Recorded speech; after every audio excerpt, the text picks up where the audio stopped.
Bonjour à tous et bienvenue dans le podcast Hors Jeu Capital, 157e numéro pour revenir comme d'habitude sur toute l'actualité parisienne. L'actualité évidemment c'était ce match hier de la 20e journée de Ligue 1 entre Lyon et le Paris Saint-Germain qui s'est soldé sur un match nul un partout, un but, une ouverture du score de Lucas Paqueta en première période et une égalisation de Thilo Kehrer en deuxième qui permet à Paris de garder 11 points d'avance sur son dauphin Nice. Lyon malheureusement est toujours coincé en deuxième partie de tableau avec une 11e place. Et pour parler de ce match aujourd'hui, qui nous permettra aussi de se projeter sur le Real Madrid qui arrive bientôt, à peine dans un mois, je vais vous présenter l'équipe qui va m'accompagner. Tout d'abord, bonne année à vous trois. Et puis bonne année à tous ceux aussi qui nous écoutent. Voilà, je fais mon retour dans le podcast pour 2022. Bonne année, bonne santé, meilleurs vœux, que vos proches aillent bien et que tout se passe bien pour vous cette année. Donc voilà, je m'adresse tout d'abord à toi, Mousse. Une bonne année. Et comment vas-tu ? Salut Hugo, bah oui, bonne année. Tu n'étais pas là pour la première de 2022. Bah écoute, ça va bien. J'espère que toi aussi. Puis je te souhaite plein de bonnes choses pour cette nouvelle année, notamment bon courage pour ta future opération. Voilà, ne panique pas. On viendra te rendre visite. Ne t'inquiète pas. Ça va, allez, je me fais opérer pour ceux qui. Parce que il y en a qui m'ont envoyé des questions me disant pourquoi, etc. T'es moins là. Je me fais opérer du genou donc le 19 janvier. Donc, mais je serai là pour les podcasts parce qu'évidemment, je vais être coincé, allongé chez moi, chez mes parents à me reposer. Voilà, le 19 janvier, opération des ligaments croisés. Une belle opération de fauteuil. Pour continuer la bande, Yacine Annette qui est avec nous. Bonne année à toi aussi, Yacine, bonne année 2022. Comment vas-tu ? Salut à tous, ça va, merci, merci à toi. Et puis, comme tu vas mettre le même temps que les joueurs du PSG à revenir, on va te voir dans le podcast pour 2 ans et demi d'affilée, quoi. Moi, tu vois, d'habitude, les joueurs de foot ont quand même une musculature, donc ils reviennent au bout de 5 mois, allez, on va dire. Moi, il m'a dit mon chirurgien 8 mois. Donc, 8 mois. Mais en version PSG, ça fait 16, donc c'est bon. Oui, c'est vrai, il faut rallonger de quelques mois avec. Après, peut-être que je peux demander à rester en vacances comme Neymar, tu vois, rester un peu au Brésil. Non, je rigole. Ça, tu vois avec le chef, hein. Je vais voir avec Mousse après. Non, je rigole. T'es autorisé à retourner en Lorraine, pas de souci. Ah, merci. Je peux jouer au poker jusqu'à 4h, 5h du mat ou pas ? Bien sûr. Oh, ça va. Tant que je suis là pour le podcast du lendemain matin, c'est bon. Exactement. Tu vois, je donne des passes droits, mais il faut être efficace sur le terrain. Tu l'es, pas de souci. Bon, ça va. Et enfin, pour terminer la bande, Nicolas Puravo. Salut Nico, une bonne année aussi 2022 à toi. Et comment vas-tu également ? Salut Hugo, écoute, ouais, ça va, bonne année à toi, bonne année à tout le monde. Et puis, j'espère juste que tu te fais pas greffer un genou comme Dagba, parce que sinon, c'est-à-dire que tu reviendras jamais à un bon niveau. Sinon, pour le reste, écoute, bon courage effectivement pour ton opération, hein. On va surveiller ça de près, puis on fera des petits bulletins médicaux, je pense, sur les sites différents. Enfin, on va relayer tout ça, hein. On peut même filmer l'opération. Moi, je suis partant, hein, sur Twitter, là, on peut faire un petit live, il y a plein de trucs à faire, je trouve. Ouais, on fera un space. Mais dommage, là, on peut pas mettre la vidéo sur le space. C'est que de l'audio sur le space. Ouais.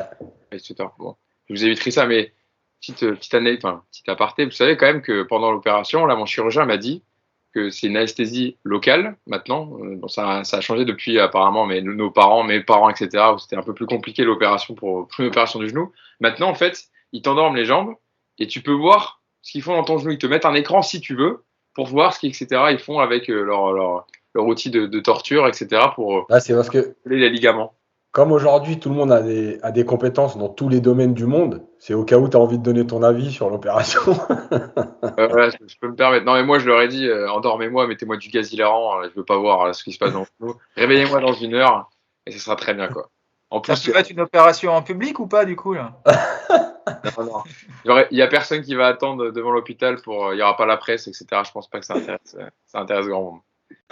Mais en tout cas, il faut le faire pour que je puisse refaire du ski. En plus, je sais que tu repars au ski, Nico. Tu pars au ski cette semaine, il me semble. Ouais. Du côté de Chamonix. Ouais, Chamonix-Verbier, là, ce week-end. Et apparemment, il y a de la bonne neige. Ouais, il y a de la bonne neige, ça va être sympa. Bon, parlons d'un autre sujet que la météo et la neige. C'est presque plus intéressant. On pourra faire un débrief des descentes en ski de Nicolas Puravo, hein, si vous voulez. Hein. Lundi, si vous voulez. Lundi, tu nous envoies une photo et on les mettra dans le podcast, on la postera. Une vidéo et photo à l'appui. En attendant, on va quand même parler un peu de football et de ce Lyon-Paris Saint-Germain, donc pour cette 20e journée de Ligue 1. Je le disais, score final 1 partout. Je vous l'ai dit un peu tout à l'heure, au classement, Paris reste premier avec 11 points d'avance, mais l'avance qu'ils avaient font un petit à petit. au fur et à mesure que le Paris Saint-Germain lâche des points, on les a vus sur les derniers matchs. Paris, c'est 4 nuls sur les 5 derniers matchs de Ligue 1. On rappelle le match contre Lens, le match contre Lorient, avec ses remontées dans les derniers instants du match et des buts égalisateurs malgré un match plutôt infâme. Ça a été un peu le cas contre Lyon hier, même si à partir de la 70e, on va dire, et l'entrée des Titi et le repassement de Verratti, ça a été mieux. Et Lyon, donc, pour continuer dans le classement, Lyon, je le disais tout à l'heure, est coincé toujours en deuxième partie de tableau, 11e avec 25 points, donc ça commence à être compliqué pour les places européennes, pour les Lyonnais. Nico, je vais revenir vers toi pour débriefer, pour parler déjà de l'analyse globale du match.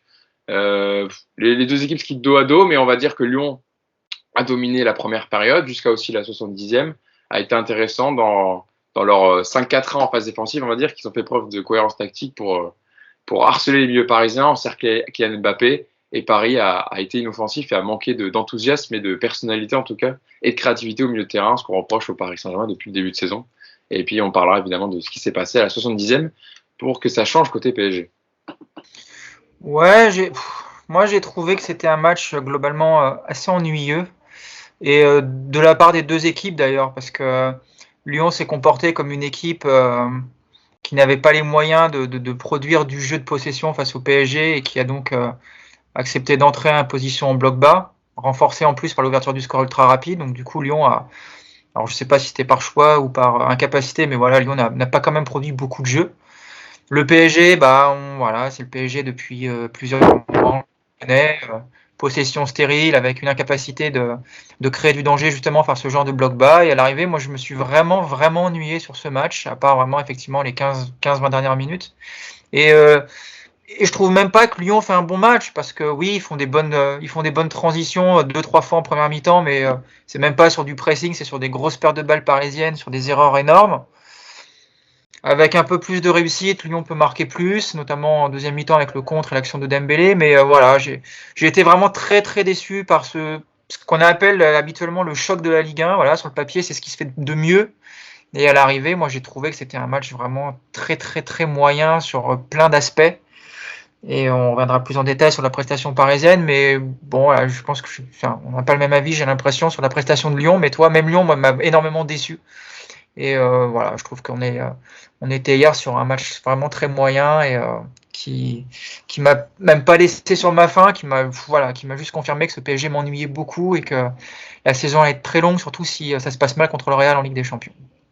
Bon, c'est ton avis, Nico. Moi, je trouve que Lyon a fait plutôt un bon match parce que certes, ils ont laissé la possession de balle, mais peut-être aussi par rapport aux difficultés de Lyon, il faut aussi contextualiser. Lyon a du mal à établir une série face à un Paris Saint-Germain même qui était décimé. Chez eux, il fallait quand même essayer de piquer. Enfin, je pense que c'était la tactique et c'est ce qu'a expliqué d'ailleurs. C'était Loukeba à la mi-temps, il me semble que c'était le plan de jeu contre le PSG, attaqué en contre, comme un peu le match à l'aller au Parc des Princes, où Lyon s'était un peu comporté de la même manière avec un pressing au milieu de terrain et essayer de ressortir rapidement les ballons.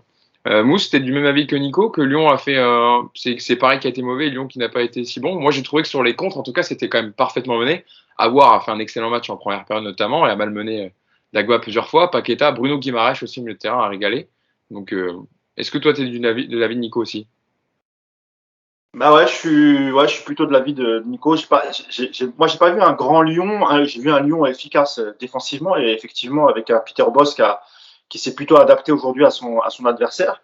Mais si tu prends un peu les chiffres, bon déjà sur la possession, évidemment, il y a pas photo. Je crois que ça doit être du 70-30, même si la possession parisienne était plutôt stérile. Et là, en tout cas en première mi-temps, je suis d'accord avec Nico, mais si tu veux, je les chiffres. Bon, il y a 11 tirs côté lyonnais, 15 pour le Paris Saint-Germain, 4 tirs cadrés pour Lyon, 3 pour le PSG.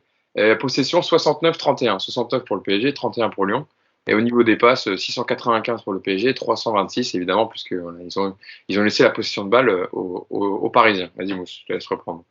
Oui, donc c'est un Lyon qui était, il me semble, 13e avant le coup d'envoi. Donc un Lyon qui avait besoin d'une victoire, qui jouait à domicile et qui a changé un peu dans ses principes de jeu, qui a laissé la balle à Paris. On sait que Paris, même quand ils ont le ballon face à ce genre de bloc, c'est toujours compliqué. Et en plus, quand tu as un milieu de terrain qui a du mal, hier, on a vu encore que Pochettino a changé de position Verratti.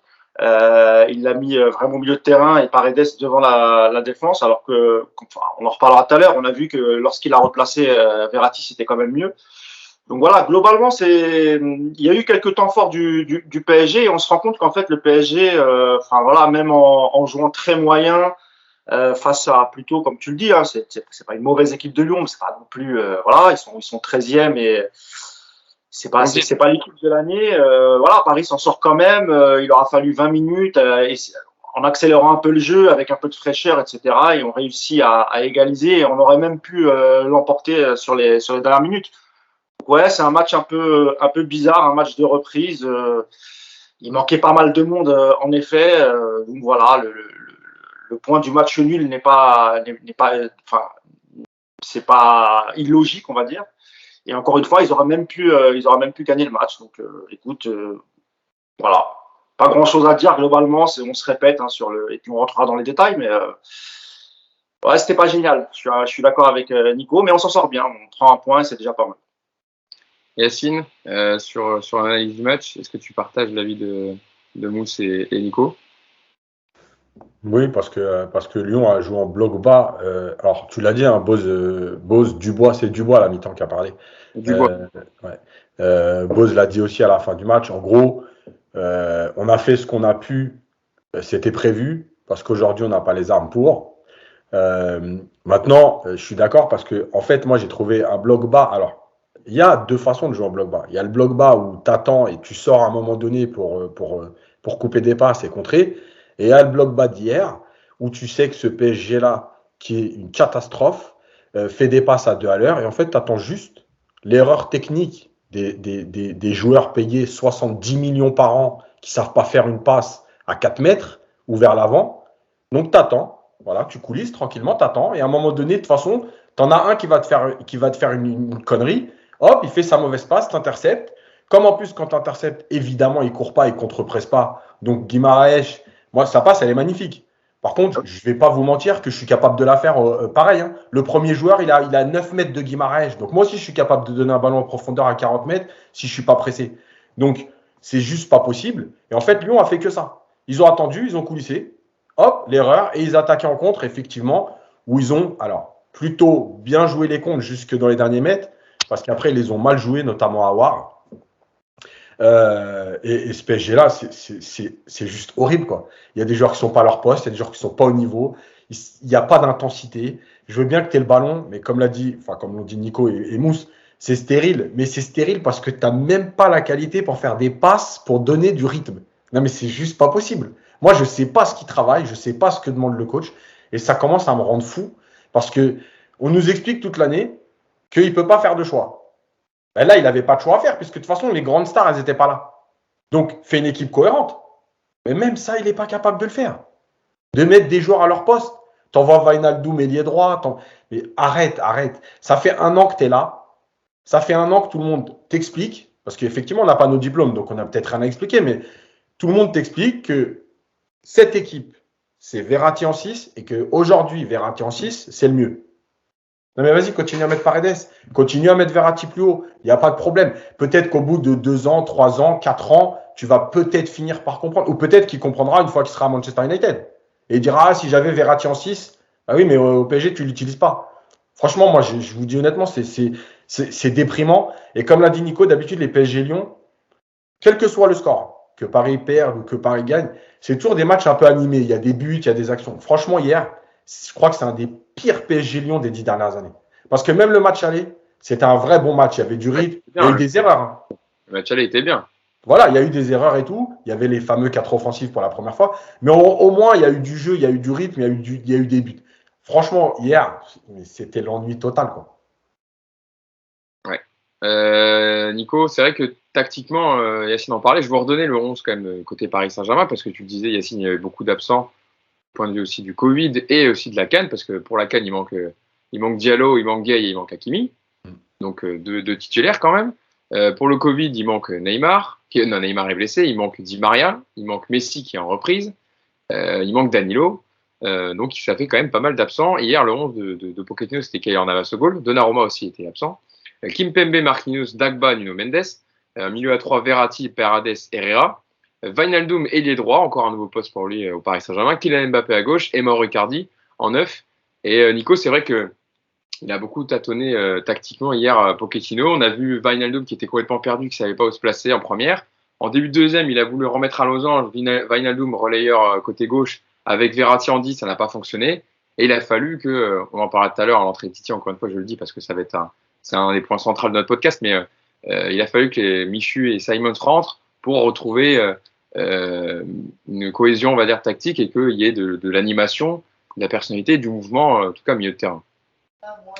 Il y a deux choses. Alors, je vais essayer de ne pas m'énerver trop parce que je sens qu'Yacine, il est sur la corde raide et que je voudrais pas être responsable de l'explosion finale. Donc, je vais essayer de rester calme et pas de le chauffer. La première chose, c'est effectivement le positionnement des joueurs. Pochettino qui explique encore hier en conférence de presse quand même qu'il cherche les meilleurs postes pour chacun. Ça fait 1 an qu'il est là, il cherche encore les meilleurs postes. Donc, c'est quand même déjà un petit peu inquiétant. Il y a effectivement, je pense qu'il y a 3 joueurs pour moi qui sont révélateurs. Le premier, c'est effectivement Wijnaldum. Alors, on sait qu'il a du mal à s'adapter. On sait que c'est un joueur qui va briller dans un collectif fort. Alors, il n'est pas bon, je suis d'accord avec vous, mais à sa défense, pour sa défense, il est ballotté de partout. Et puis surtout, qu'est-ce qu'il fout ailier droit pendant une mi-temps, quoi. Il touche 9 ballons hier en ailier droit. Il n'a pas d'accélération. Techniquement, il est en difficulté. Enfin, c'est vraiment déjà un problème. Ensuite, Verratti. Tu vois Verratti qui est trimballé hier sur 3 ou 4 postes. Dès qu'il joue en 6, c'est là où tu réussis à peu près à faire des choses intéressantes. Et tu te retrouves en début de deuxième mi-temps à le mettre en numéro 10 derrière des attaquants, c'est complètement aberrant. Et celui, moi aussi, hier, qui me gêne énormément, c'est Paredes. Parce que Paredes, je l'aime bien, vous le savez. Hier, je l'aimais un peu moins, je ne vais pas vous mentir. Mais le problème de Paredes, c'est un petit peu aussi quelque chose de collectif. C'est-à-dire que c'est un joueur qui a fait, depuis le début de la saison, je crois qu'il a été titulaire 4 fois, ou 3 ou 4 fois, quelque chose comme ça. Enfin, en gros, il joue pas, il joue très peu. C'est un joueur qui, en plus, rentre rarement en cours de match, donc il n'a absolument aucun rythme. Et hier, on se retrouve à confier le jeu à Paredes pendant une grande partie du match. Évidemment que c'est compliqué de demander ça à des joueurs. Donc déjà, sur le positionnement, je trouve on se tire déjà une balle dans le pied. Et puis moi, hier, ce qui me gêne énormément dans ce que je vois, et c'est ce que Yacine a dit aussi, c'est le manque d'intensité des mecs sur la pelouse. Et ça, c'est complètement incompréhensif. Il n'y a pas de course.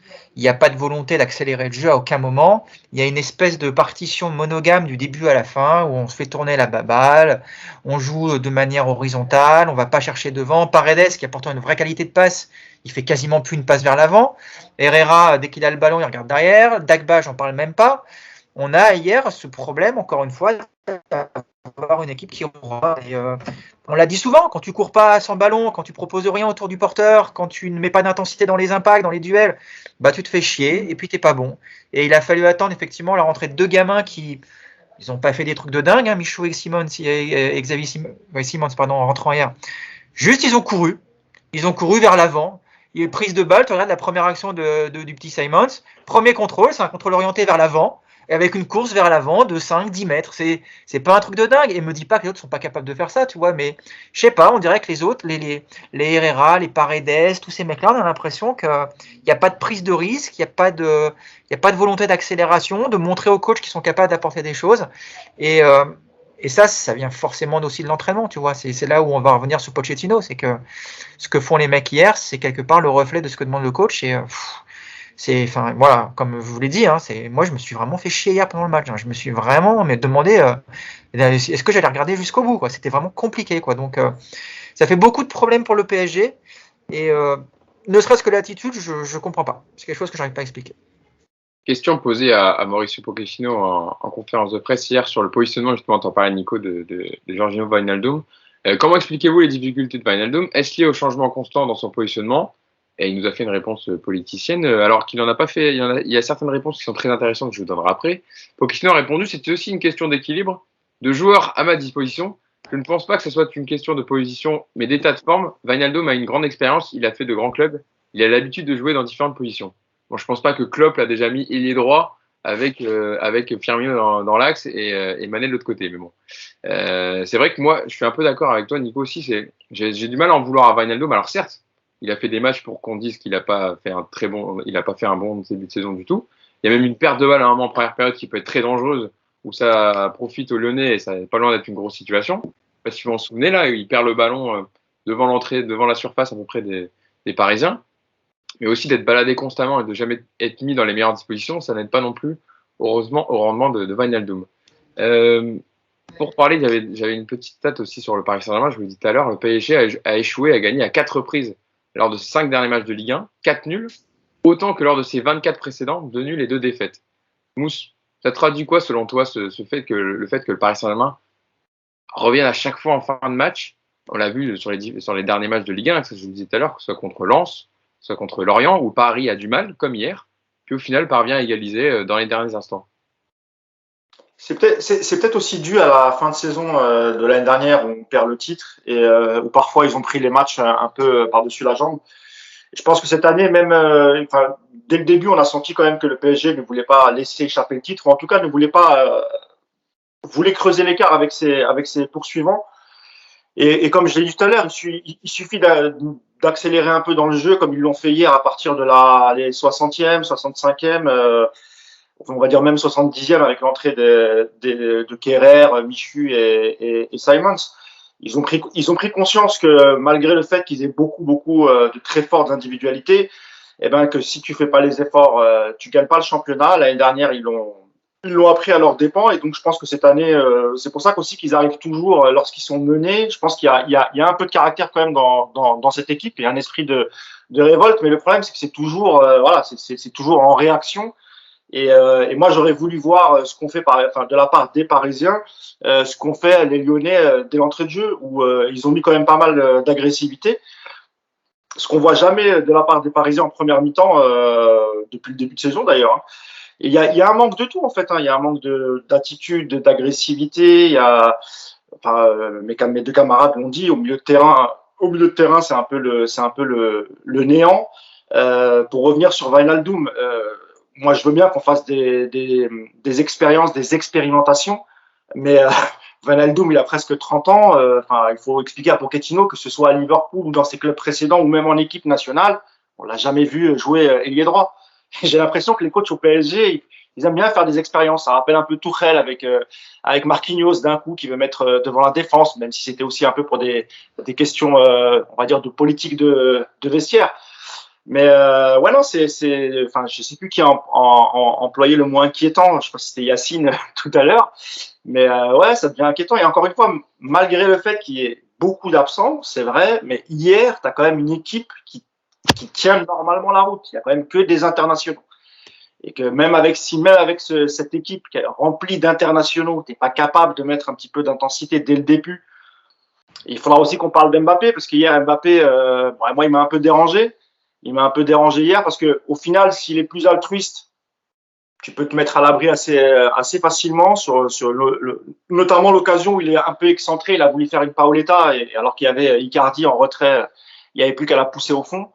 Donc voilà, il y a toutes ces choses qui font que voilà, le PSG est constamment en réaction. Oui, il y a un peu de caractère parce qu'ils veulent pas perdre le match, mais ça se contente voilà sur les 5 derniers matchs, 4 matchs nuls. Voilà. Si tu prends pas le match sérieusement dès le début, tu marches, les autres courent, ils mettent un but, et après, toi, tu es toujours en train de courir derrière le score. Et malheureusement, et comme l'ont dit Yacine et Nico, Lyon-PSG, ça reste normalement une des belles affiches de notre championnat. Si tu n'arrives même pas à te transcender pour Lyon, je sais pas, je crois que c'est Brest au Parc, samedi prochain à 21h. Bon courage, Yacine. Non, c'est Reims, non? Non, c'est Brest. Ok. Donc pour le Paris, oui. Qui va te coltiner un PSG Brest samedi prochain à 21h. On parlait du dernier quart d'heure justement qui est souvent au désavantage des Lyonnais qui ont perdu beaucoup de points et j'ai la stat d'ailleurs pour Lyon. Lyon a encaissé 13 buts dans le dernier quart d'heure et perdu 11 points dans ce dernier quart d'heure et le Paris Saint-Germain c'est l'inverse, 15 points remportés en fin de match depuis le début de saison, 14 buts marqués. C'est vrai qu'Yacine on parlait de ça avec Mousse mais un PSG à réaction quoi, qui tâtonne, qui est lent, qui n'a pas de créativité au milieu de terrain, ronronne. Et puis, il faut des changements. Il faut que Pochettino procède à des changements dans l'effectif et dans le 11 pour que ça bouge. Et on va mettre les pieds dans le plat avec l'entrée de Simons et de Michu, qui est passeur décisif sur le but. En fait, Yacine, ce triple changement réalisé à la 69e minute, même avec l'entrée de Kerrer qui a marqué, même si sa frappe est dégueulasse, Yacine, pour prendre ton terme. Et je pense, et d'ailleurs, Anthony Lopez, là, en parlait au micro d'Amazon, il s'attendait à une frappe d'attaquant et qu'il a essayé, il disait, je pensais aussi qu'Emerson allait la contrer, donc j'avais pu anticiper, mais la frappe est tellement molle que du coup, elle passe en dessous de son pied et du coup, elle rentre au final. Mais voilà, l'entrée de Xavi Simons, pardon, parce que je me suis tapé dessus, Xavi Simons, qu'il est hollandais, Edouard Michu, repositionnement de Verratti en 6, c'est là qu'on a vu vraiment que ça avait basculé et que Paris avait enfin joué et que les deux jeunes avaient apporté de la personnalité, de l'envie, tout ce qu'il a manqué aux internationaux comme Herrera ou Paredes avant. Ouais, parce que tu as déjà le repositionnement de Verratti. Dans les 2 minutes qui suivent, il y a 2 passes pour Mbappé. Mais enfin, je comprends pas parce que c'est contre City, c'est pareil. À chaque fois qu'il a joué à ce poste-là, ça a été la même chose. Mais il y en a un qui a décidé que depuis 65 matchs, Verratti serait numéro 6 5 fois. Le reste, il serait numéro 10, numéro 8, numéro tout ce que tu veux, mais pas numéro 6. Ok, pourquoi pas? Ça suffit contre Lyon pour revenir au score sur 25 minutes. La deuxième chose, c'est ce qu'a dit Nico sur les jeunes. Et c'est là le problème d'ailleurs de beaucoup de supporters du PSG. À aucun moment, on est en train de vous dire que les jeunes, c'est des cracks absolus qui doivent être titulaires et que contre le Real, on veut voir Simons et Michu titulaires. Mais il y a un juste milieu entre ne pas les voir du tout, comme ça s'est passé en début de saison, enfin la première partie de saison, et ce qui s'est passé hier. Pourquoi? Parce que déjà, ils apportent de l'envie et du mouvement. Juste courir. D'accord? Et ce qu'a dit Nico tout à l'heure, ça m'a fait rire parce que moi aussi, sur la première prise de balle, tu vois le gamin qui a envie d'aller vers l'avant, qui a envie de jouer au foot, quoi. Voilà. Et tu te dis, mais comment c'est possible? Donc, ils amènent de l'envie. Sur le but, qui est dans la surface? C'est Michu. Son centre, il est plutôt bon, il traverse tout le monde. Alors, tu as vu, moi je t'avais dit, le but, c'est grâce à la frappe ratée de Kerrer qui marque. Parce qu'en fait, s'il met une vraie frappe, le gardien, il s'y attend. Là, c'est à l'image de Kerrer, quoi. C'est surréaliste. La frappe, elle est pourrie, elle rentre. Et tu sais que quand elle rentre, même je regardais, je me dis, non, mais c'est pas possible. Arrive. Et d'ailleurs, mais je sais pas si sur la passe entrée de Michu, il y a Simons qui essaye de Voilà. de se l'emmener directement. S'il le réalise, ça c'est phénoménal. Mais c'est clair. Donc voilà. Donc, C'est pour dire pour accompagner, il est dans la surface aussi, Simons. Les deux sont dans bien la sûr, surface, dans la projection. bien sûr. Donc, ils amènent du mouvement, ils amènent du jeu vers l'avant. Ils ont une qualité technique qui est plutôt intéressante. Alors oui, effectivement, on voit bien par exemple que dans les contacts, Michu a un peu de retard sur Simons. Mais le truc, c'est qu'il continue de se déplacer, il propose beaucoup de solutions. Verratti a fait une petite déclaration à la fin en disant qu'il était content pour les jeunes. Faites-en ce que vous voulez. Moi, je vous dis, oui, je suis content de jouer avec des joueurs de foot. Voilà, c'est tout. Des joueurs qui proposent, qui demandent le ballon, qui offrent des solutions. Encore une fois, le match de coupe, on l'a dit, l'action du but d'Mbappé, elle part de Verratti, mais elle trouve Michu en relais, Simons en relais et Mbappé. Hier, Verratti, souvent, il a trouvé Michu justement dans ce joueur intermédiaire entre les lignes. Voilà, c'est tout ce qu'on demande. Et en fait, avec le temps de jeu, ils vont progresser. Et c'est pour ça que je répète depuis le début de saison et même depuis l'année dernière, les jeunes, ils doivent être intégrés parce que les jeunes du PSG ont un certain niveau. On n'est pas en train de vous dire qu'ils doivent devenir des titulaires indiscutables, mais ils doivent intégrer la rotation. Parce que là, ils ont joué un peu en coupe, et là, 30 minutes, enfin 25 minutes hier. Tu te dis que s'ils avaient joué, allez, rien que 5 ou 6 fois dans la première partie de saison, 30 minutes, bah imagine la progression. Donc, oui, ils doivent intégrer, et tant pis pour les statuts. On s'en fout de savoir si Herrera, il a joué à Manchester United, si Paredes, c'est un mec de Boca, la Grinta, les tatouages et compagnie. On s'en fout. Ils sont nuls, ils jouent pas. Voilà, c'est tout. Si les gamins, ils montrent plus, eh ben, c'est eux qui jouent. Voilà. Et moi, ce qui m'énerve le plus, c'est les supporters du PSG aujourd'hui qui vont dire « Oh, mais arrêtez de vous enflammer. » Mais personne ne s'enflamme. On n'a jamais dit que ça y est, c'était parti, l'autoroute, ils vont tout exploser. On est en train de vous dire, est-ce qu'à un moment donné, ils apportent plus? En tout cas, sur ce qu'on voit depuis le mois de janvier, oui. C'est ça, Nico. Et la question, c'est pas, comme le dit Yacine, c'est pas de dire est-ce qu'ils doivent jouer tous les matchs titulaires, c'est est-ce qu'ils méritent de rentrer dans la rotation. Et c'est vrai que Verratti disait, pour reprendre la déclaration de Yacine, donc il a dit ça fait plaisir de voir Xavi Simons et Edouard Michu rentrer dans ce match. Et surtout, il a dit ils sont prêts pour jouer en Ligue 1. Donc c'est aussi, je pense, pour dire regarde, enfin, ils ont le niveau. Et surtout, Nico, ce qu'on voit, et je te laisserai parler de ton petit protégé Edouard Michu, dont tu nous as vanté les mérites, mais c'est vrai, on l'avait vu sur quelques matchs de préparation d'avant-saison et puis aussi en Coupe de France. Mais c'est vrai que des internationaux comme Herrera et Paredes ou Wijnaldum, mais pour parler que d'eux, parce que on parle du match d'hier, mais ils savent que même s'ils font un match plutôt moyen, ils rejoueront le match d'après. Ils n'ont pas de difficulté sur ça. Alors que les jeunes comme Michu et Simons, ils doivent prouver sur les 20 minutes qu'ils ont. Parce que eux, si, pour le coup, c'est beaucoup plus à double tranchant. S'ils sont mauvais et qu'ils n'apportent pas ce qu'ils doivent apporter, ça sera plutôt la sanction. Alors qu'un Herrera, il pourra être retitularisé le match d'après. Donc, il y a aussi et s'ils sont bons, ils sont même pas sûrs de rejouer. Voilà, c'est ça aussi. Et donc, c'est vrai que ce sentiment d'envie qu'on a vu hier de personnalité, ils sont pas cachés, on les a vus. Et même, je trouve, Yacine, c'est vrai que Michu a du retard au niveau physiquement, mais on l'a vu défendre. Il y a même un tacle dans les 5 dernières minutes qui fait un tacle défensif pour couper une action lyonnaise. Donc, j'ai vu même Simons aller au duel aérien. Donc, ils y ont été aussi, malgré le fait qu'ils sont ces petits gabarits. Mais physiquement, je trouve qu'ils y ont été et qu'ils n'ont pas eu peur. Quand je dis ça, en fait, c'est tu vois que dans les duels, Oui, non, mais bien sûr. Par exemple, Simons, il résiste plus au duel. Par contre, effectivement, dans l'état d'esprit, il y va, il avance, il défend en avançant, il va dans les duels. Après, il se fait bouger, mais c'est aussi logique, quoi. Ouais. Nico. Sur les jeunes, il y a deux trucs, et ce que dit Yacine, c'est intéressant. Il y a effectivement déjà la qualité technique, premièrement. Ce sont des jeunes qui ont le niveau aujourd'hui pour jouer en Ligue 1.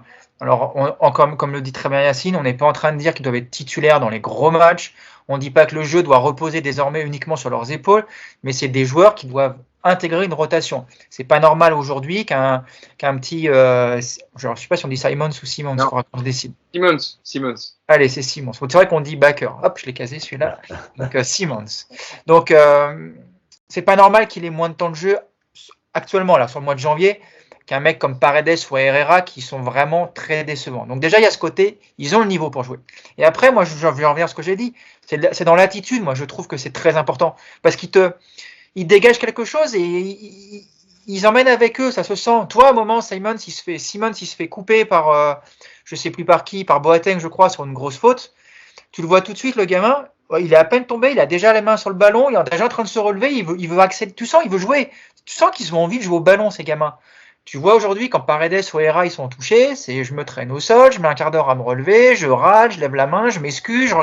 Tu sens déjà que dans l'attitude, c'est pas la même chose. Et rien que ça, déjà, je trouve que c'est important. Il te donne quelque chose. Et en plus, quand on fait le bilan de tout ça, bah, c'est juste qu'ils sont meilleurs. Voilà. Aujourd'hui, les 25 minutes de Michu, elles sont plus intéressantes que les 65 de Paredes ou d'Herrera. Voilà, c'est juste ça. Il a plus pesé, le gamin. Alors, il a effectivement, il est très léger. Je pense que demain, tu le mets en coup d'épaule avec Palois, et ben, il va finir dans les barrières.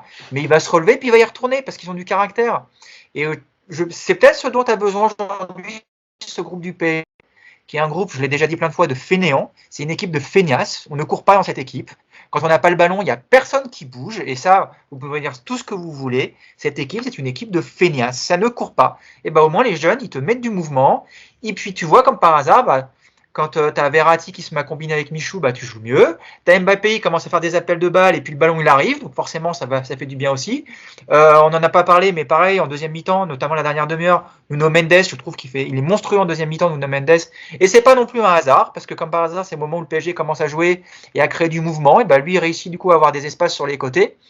Donc voilà, aujourd'hui, effectivement, les jeunes, il va falloir leur donner beaucoup plus de temps de jeu et espérons l'effet escompté à l'arrivée, que ce soit que ça incite les stars, les mecs qui sont censés débuter contre le Real dans un mois, que ça les pousse un petit peu dans les efforts, dans leur jeu. Et aujourd'hui, il n'y a même plus de questions. Aujourd'hui, de toute façon, la rotation, maintenant, les jeunes, on doit les voir. Si on ne voit pas les jeunes contre Brest, par exemple, c'est juste un scandale.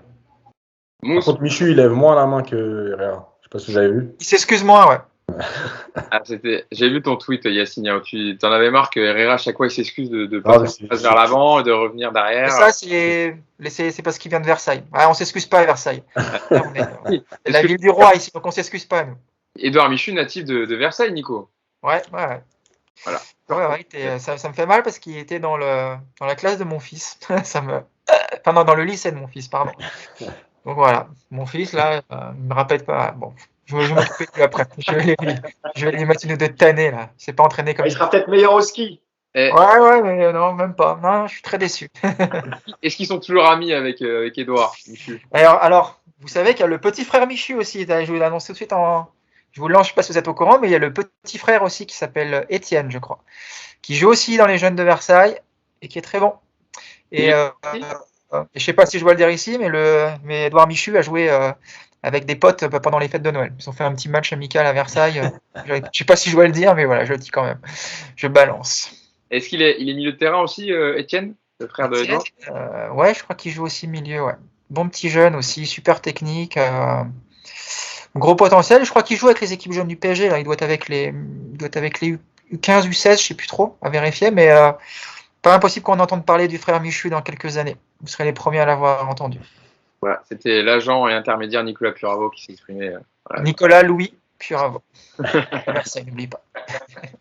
Bon, Mousse, pour continuer sur le débat des titis, des jeunes du Paris Saint-Germain, je vais te donner une déclaration de Mauricio Pochettino qui est très intéressante, dont on a parlé hier pas mal sur Twitter et on en a parlé entre nous aussi. C'était au micro d'Amazon. C'est Mathieu Bodmer qui lui posait la question. Vous avez eu plusieurs systèmes au milieu de terrain au cours du match. N'étiez-vous pas trop à plat ou derrière le ballon lors des 45 ou 60 premières minutes de jeu, avec trop de milieux venant jouer dans les pieds? Et là, Mauricio Pochettino a répondu, et ça nous surprend et ça nous fait plaisir agréablement parce que c'est pas souvent ce genre de déclaration. Oui, je pense que c'était notre erreur, vous avez raison. Parfois, on a trop forcé à jouer dans l'axe, dans les petits espaces, alors qu'on devait gagner plus de mètres. Après la pause, c'était mieux avec Simons et Michu. On avait plus d'agressivité dans notre jeu. Ils ont reçu et cherché le ballon, on cherchait à jouer entre les lignes. On a d'ailleurs marqué grâce à une très bonne passe décisive de Michu. Je suis d'accord avec vous, on a joué trop lentement et en première période. C'était difficile de trouver des solutions pour casser leur bloc défensif parce qu'ils étaient très très regroupés. C'est intéressant ce que dit Pochettino pour une fois dans ses déclarations d'après-match, où il reconnaît que avec ça ronronnait trop, qu'il n'y avait pas assez d'animation au milieu de terrain et de création, et que l'apport des deux jeunes de 18 ans ont aidé au Paris Saint-Germain à développer tout ça. Bah, je me rappelle du papier d'Yacine après le premier match en coupe sur Simons, et on avait fait un deuxième aussi sur Simons et Michu, et en gros, comme le disaient mes deux camarades, évidemment qu'il ne s'agit pas de s'enflammer et de dire qu'il faut absolument qu'ils jouent, etc., mais juste peut-être déjà dans un premier temps de les faire rentrer dans la rotation. Et j'ai oublié mon propos. Je voulais dire un truc sur. Je voulais dire un truc sur. Par l'avant, il bouge.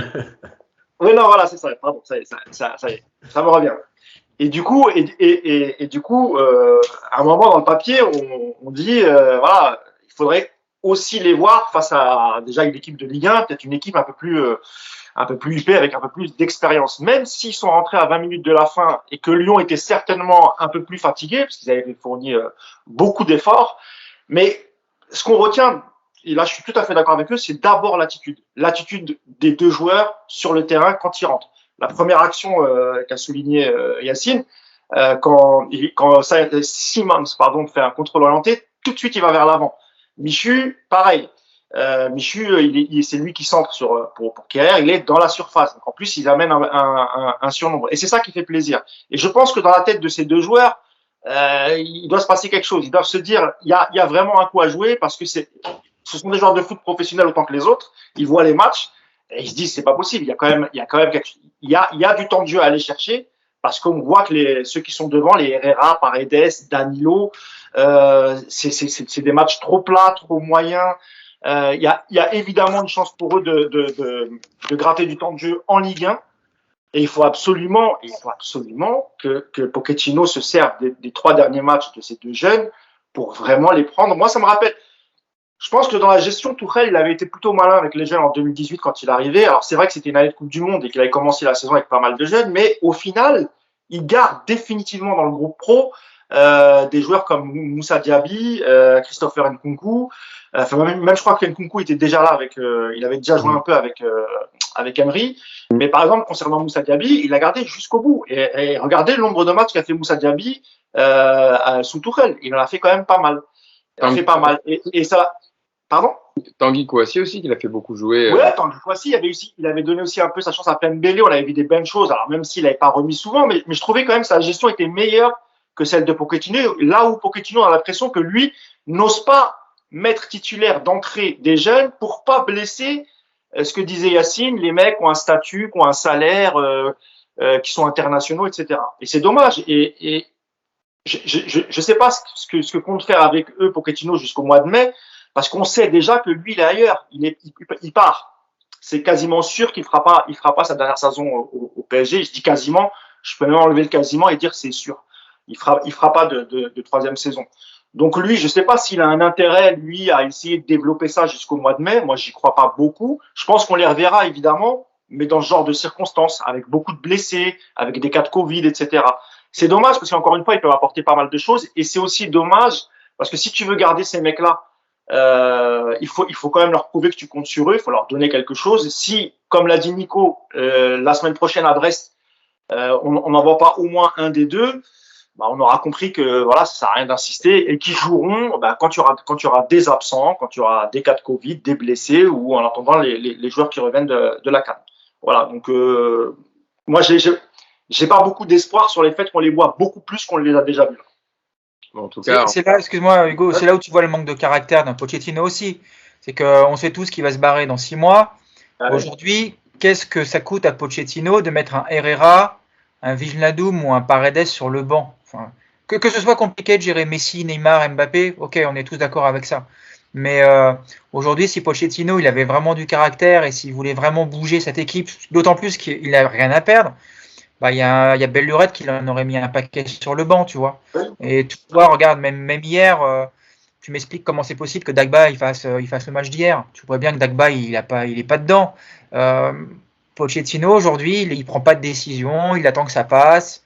Yacine adore ça, mais en gros il prend son chèque tous les mois. Et puis tu sens qu'il en a rien à foutre. Tu sens qu'il en a rien à foutre. Et c'est pour ça que faut pas trop attendre de cette fin de saison parce que tu as un entraîneur aujourd'hui qui est vraiment, enfin, il laisse passer le temps quoi. Donc il est en roue libre là, Nico. Franchement, même sur l'attitude hier, Nico. Sur l'attitude sur le banc, je sais pas si vous avez remarqué. Tu peux être en roue libre, mais en te disant j'ai rien à perdre, donc vas-y, je vais les faire bouger. Je vais faire jouer des jeunes. Kimpembe qui m'énerve sur le match, je vais pas le faire. Toi, tu peux faire plein de trucs. Là, en gros, il fait que des. Encore une fois, juste sur l'attitude de Pochettino, même si on a beaucoup critiqué Tuchel, je veux dire, Tuchel sur le banc, tu sentais qu'il était agacé, toi, il donnait des consignes, il parlait, parfois il agaçait sans doute, mais en tout cas, il était là. Il avait l'air de s'accrocher encore un petit peu. Quand tu vois l'attitude de Pochettino, mais vraiment, t'as l'impression qu'il attend vraiment le mois de mai, que tout est en place, que l'accord avec Manchester ou peut-être le Real Madrid, je ne sais pas, est déjà dans un coin de sa tête. Et c'est pour ça que j'ai peu d'espoir qu'il évolue dans sa façon de manager les jeunes du Paris Saint-Germain. Yacine. Moi, je voulais revenir vite fait sur Wijnaldum parce que pour moi, c'est très intéressant sa situation. On a expliqué plein de choses sur l'idée du collectif, le rôle bien précis. Voilà, à Liverpool, il y avait un collectif rodé, il savait ce qu'il avait à faire, il devait se projeter là, il devait défendre comme ça. Il était plutôt à l'intérieur du jeu. En équipe des Pays-Bas, il joue derrière le duo d'attaquants dans un 3-5-2. Là, moi, quand je vois l'utilisation de Wijnaldum, il y a deux choses. La première, on en revient au côté politique, à savoir, c'est Wijnaldum, Liverpool, Ligue des Champions, Pays-Bas. Donc, je suis obligé de le mettre. Mais comme en même temps, j'ai un système de jeu dans la tête et que je n'en changerai pas, quel que soit, d'ailleurs, on peut revenir là-dessus aussi sur la compo de départ. À un moment donné, si tu n'as pas les joueurs qui correspondent à ton fameux 4-3-3 habituel, est-ce que tu as le droit de changer de système au lieu d'insister tout le temps avec ton système? Voilà. Donc, on revient à Wijnaldum. Quoi qu'il arrive, il faut que je le mette. J'ai mes 3 milieux. Bon, il reste quoi comme poste? Je vais le mettre milieu droit, attaquant droit, voilà. Le problème, c'est que moi, j'ai l'impression que tu utilises Wijnaldum presque comme un jeune. Tu sais, en fait, Wijnaldum, il est en train d'apprendre plein de choses au PSG. Il est en train d'apprendre des nouveaux postes. Tu sais, es en train de finir sa formation, sauf qu'il a 31 ans, donc c'est un problème. Et le truc, c'est que moi, ce qui me dérange avec Wijnaldum, c'est qu'aujourd'hui, on est en train de. Logiquement, parce qu'il n'est pas bon, on va lui tomber dessus. Mais comme je le dis à chaque fois, même quand je parle de Danilo, ou je parle mal de Danilo, et je dis, mais en même temps, en fait, qui met Danilo sur le terrain? C'est pas Danilo qui vient et qui dit, ok, coach, samedi, je joue, je suis titulaire, parle même pas avec moi. Tu fais ce que tu veux avec les autres, moi, je joue. C'est pas comme ça. Donc là, c'est pareil. À un moment donné, quand le coach, il te met. À la limite, si tu ne sais pas utiliser Wijnaldum, le mets pas. Mais si c'est pour en faire ce que tu fais, et on voit bien que même dans ses prises de balles, il est plus du tout en confiance. Tu as parlé de la première période où il perd un ballon. En deuxième mi-temps, quand il revient plus bas, parce qu'en deuxième mi-temps, il touche un peu plus de ballons quand les deux jeunes rentrent, parce qu'il est plus bas, il est un peu troisième milieu. Il perd un ballon à un moment donné sur une récupération de Verratti, et il y a un contre. Mais tu vois bien que dans sa prise de balle, il n'est pas en confiance. Il est dans le trou total. Parce que le mec, il a commencé à. Il est même bousculé à ce moment-là. Hein. Tu vois, il est là, tu as l'impression que c'est un U19. Ouais, c'est vrai. Et il a commencé à droite. Il est passé à gauche à un moment. Je ne sais pas si vous avez fait attention, au milieu de première. Il est repassé à droite. Après, il est rentré à l'intérieur. Mais Ah, mais c'est pas possible. On est quand même en train de parler d'un joueur qui a une carrière. Donc, tu sais où est-ce qu'il va t'apporter. Et tout ça, c'est tout ce que fait Pochettino. Et c'est pour ça qu'on en revient toujours à la même chose. OK, les statuts, mais le plan de jeu, il ne dépend pas des statuts. Il dépend quand même de ce que toi, tu as envie de demander à ton équipe. Et encore plus quand il te manque Di Maria, Neymar et Messi. Donc, en fait, aucun mec a obligatoirement mettre sur le terrain. Ouais, puis tu as aussi Draxler qui est pas là. Draxler, ça fait un bout de temps, mais bon, tu peux quand même aussi l'utiliser quand il est là. Il est payé pour ça. Ouais, mais il est quand même payé, donc tu peux aussi essayer de le mettre au milieu pour essayer de créer quelque chose. Bon, il n'était pas disponible, il était covidé lui aussi. Mais tu as l'impression, c'est vrai que lorsque l'équipe, lorsqu'il y a que des internationaux, que des joueurs d'expérience et quelques joueurs sur le banc, comme je le disais tout à l'heure, il fera son 11 avec, même s'ils sont mauvais, il prendra les 11 joueurs qui ont un statut, qui ont un CV, etc. Il laissera les petits jeunes. Et ça, il le fera jusqu'au mois de mai, je pense. Et ça ne bougera pas. Moi, j'ai peu d'espoir. J'espère que ça lui ouvrira quand même les yeux parce que je vous ai donné sa déclaration, vous n'avez pas trop réagi dessus, mais il avoue qu'il a eu tort sur son plan de départ, que l'entrée des jeunes a fait du bien. Moi, c'est la première fois que je l'entends dire ça, Pochettino. Je suis désolé, hein, mais on les a dit. On les a mis toutes ces déclarations en conférence de presse d'après-match, on les a fait tous les matchs. Est-ce qu'il a reconnu une seule fois qu'il avait eu tort sur son plan de jeu, qu'il s'était trompé, qu'il n'avait pas mis la bonne composition? Il a dit on a été trop lent, il n'y avait pas de passe vers l'avant, donc il cible bien Herrera, Paredes et Vanelloux, ce qu'on dit depuis tout à l'heure. Ouais, mais parce que je pense qu'il y a un truc, c'est que avant, il répond, parce que moi je fais souvent les conférences de presse après les matchs, il répond souvent sur le plan mathématique, mais tu l'as dit, les 4 derniers matchs du PSG sur 5 en championnat, c'est 4 nuls. Donc en fait, là aujourd'hui, il peut plus se cacher derrière son bilan mathématique. Tu as pris 4 points sur 15. Enfin non, 7 points sur 15. Donc 7 points sur 15. Tu te cachais derrière avant, non mais on a pris 14 points, on a pris 13 points et tout. Mais là, tu peux plus te cacher. Donc, peut-être qu'à un moment donné, là, il s'est retrouvé un peu en galère en disant, de toute façon, à un moment donné, il va falloir que je leur donne quelque chose. Parce que quand tu fais 4 nuls, alors là, c'est Lyon, mais quand tu fais nul à Lorient, contre Nice, contre Lens, et qu'en plus, tu te fais bouger régulièrement, bah oui, peut-être qu'à un moment donné, il va falloir leur donner quelque chose. Mais il aura fallu attendre quand même mi-janvier pour que le mec, tu vois, émette une autocritique. Et c'est pas anodin qu'il la fasse là, parce qu'encore une fois, la fin de saison est tout proche, il reste 3-4 mois. Et peut-être qu'il se dit enfin, j'ai plus rien à perdre. Parce que moi, je pense que on lui a dit dès le départ, il faut pas que tu fasses comme Thomas Tuchel. Il faut pas dénigrer le club, il faut pas dénigrer les joueurs. Et c'est ce qu'il s'est attaché à faire depuis qu'il est là. Il a toujours protégé les joueurs entre guillemets, et même en étant parfois ridicule, en disant après des matchs dégueulasses, oui, on a fait un bon match, on méritait de gagner. Donc c'est vrai que ça change un petit peu, mais pour moi, il est déjà trop tard. Nico. Ce qui est fascinant avec Pochettino, c'est que d'abord, tu as beaucoup de joueurs dans cet effectif qui ont un profil pour jouer à 3 derrière, dans un 3-5-2, et qu'on ne le voit jamais. C'est la première chose qui est assez fascinante avec ça. On a quand même, que ce soit les latéraux, que ce soit, on a un Ramos qui est quand même qui pourrait exceller dans ce système-là. On a des milieux qui s'adapteraient bien à ça. Enfin, on a tout pour jouer en 3-5-2 et on ne le fait jamais. Et deuxième chose qui moi me fascine avec Pochettino, c'est que le profil de l'équipe d'hier, encore hier, aligné, c'est une équipe qui est vraiment configurée pour jouer bloc bas et pour jouer en transition et en contre, et qu'en fait c'est une équipe qui se retrouve à jouer en possession tout le temps. Donc en fait, tu as l'impression qu'avec Pochettino, tu fais tout à l'envers. Dans le style de jeu, dans la tactique, tu as l'impression que ce mec-là, on lui a donné une Ferrari dans les mains et qu'en fait, il n'y a pas d'essence et que jusqu'à la fin de la saison, il va la pousser pour avancer tant bien que mal. Et moi, ça m'énerve évidemment comme vous plein de fois, mais surtout c'est frustrant parce que quand on dit ça, comme le disait Yacine tout à l'heure, on n'est pas technicien, on n'a pas de diplôme, donc on n'y connaît rien. Si on est plus fort que les autres, on n'a qu'à envoyer notre CV et puis prendre sa place. Mais moi, je pense que tu mets aujourd'hui tu mets un Batless, tu mets un Irless, tu mets des mecs comme ça au PSG, je suis sûr qu'on verrait des plus belles choses. Je le pense vraiment, quoi. Pochettino il a réussi en un an j'ai l'impression, à tout casser, à rendre nul ce qui était bon, à devenir ennuyeux ce qui était plaisant avant. Et c'est ce que je vous disais en début de podcast, moi je prends vraiment plus aucun plaisir à regarder les matchs du PSG, mais vraiment, mais aucun plaisir. J'ai vu, Nico, que tu avais relevé une déclaration de Pochettino ici hier au micro d'Amazon. La question était, on pensait que Sergio Ramos allait peut-être jouer aujourd'hui, mais n'a finalement pas quitté le banc. Pourquoi n'a-t-il pas joué? Et Mauricio Pochettino a répondu, on joue avec 4 défenseurs, donc ça rejoint ce que tu disais dans le sens où il ne met jamais une défense à 3. La compétition est grande pour tous, il y a de la concurrence pour chacun. On espère qu'il pourra jouer les prochains mois, on espère. Hein. La décision était de jouer avec Kimpembe et Marquinhos. C'était un choix. Ouais. C'est. Yacine le dit souvent, si Ramos il est dans le groupe, c'est qu'il est prêt à jouer. Et s'il est prêt à jouer, il doit débuter à Lyon. Voilà, on est à un mois du Real. Ramos, on en a fait depuis 6 mois la recrue monstrueuse en défense qui va t'apporter du caractère.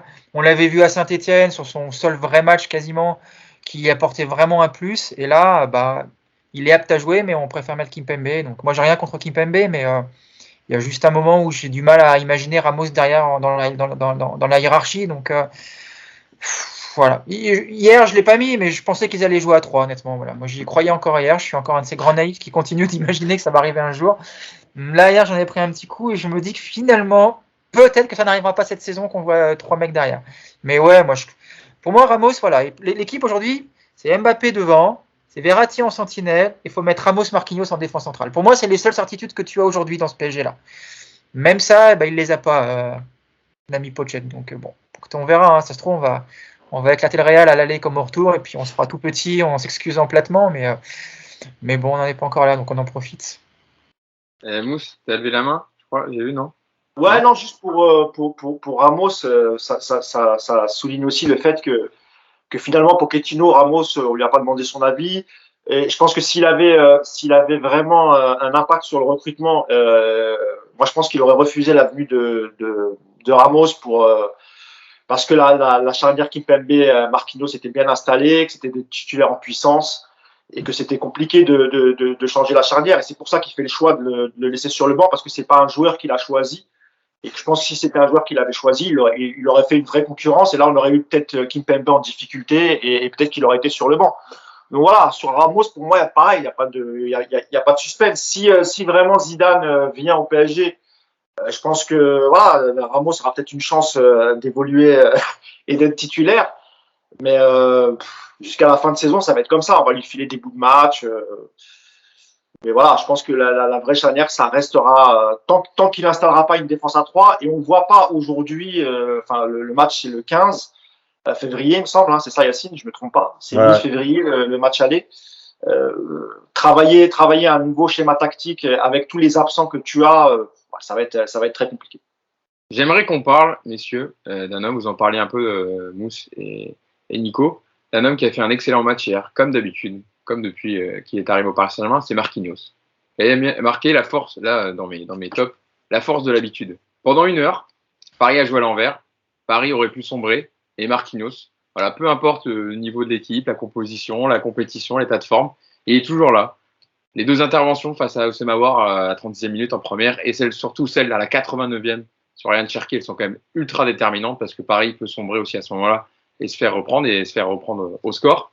Et il a sauvé les siens, encore une fois, en dégageant une autorité incroyable. Il a comblé énormément d'erreurs défensives hier, notamment au milieu de terrain. Il aurait même pu marquer avec sur sa belle frappe du coach. D'ailleurs, il a dit que c'était pas un lob, qu'il n'avait pas fait exprès, qu'au final la balle était montée et qu'au final il voulait enrouler plutôt et qu'au final ça a failli lober Anthony Lopez.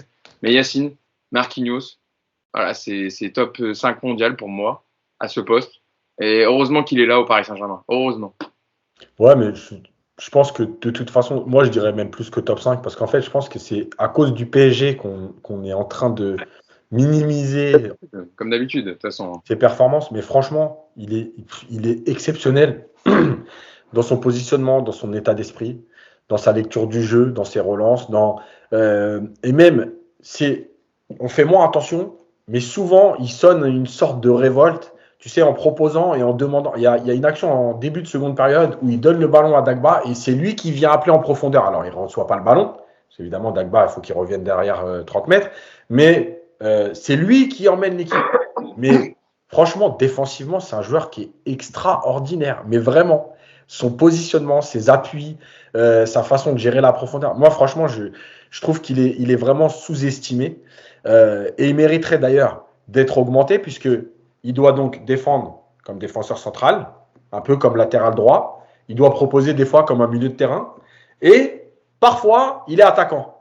Donc lui, par contre, tu vois, il y en a qui touchent des 10 millions d'euros pour faire 3 passes en retrait. Lui, il mériterait 4 salaires, puisqu'il joue 4 postes en même temps. Voilà. Le seul petit truc, et c'est malheureusement la discussion qu'il y a souvent avec Marquinhos, c'est un capitaine dans l'état d'esprit, il emmène les autres.